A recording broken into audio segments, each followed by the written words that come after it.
Photoshop is a publishing platform, an application that mostly designers use, that photographers use to manipulate photos. It is a very challenging application to learn. You can learn enough to get by sort of on your own, but if you really want to dig into the things that make it powerful, it does require a pretty steep learning curve. I do a number of things with Photoshop. I am a photographer, so I use it to enhance photos. Anytime I'm working on a brochure or a website, something like that, and photos are involved, then you can bet that I'm using Photoshop.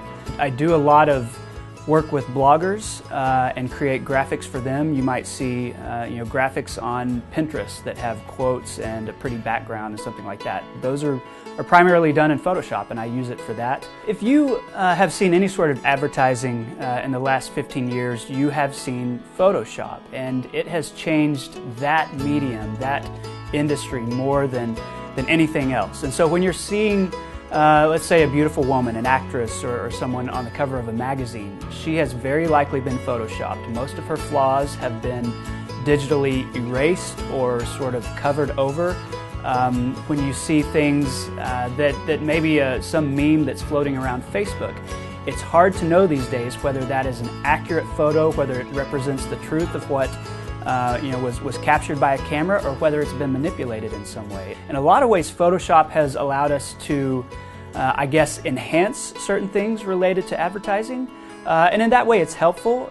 You can erase pimples and zits and bad teeth and stuff with that. But it also takes us another step removed from reality, and it makes it a little more difficult for us to know what's real and what's been photoshopped.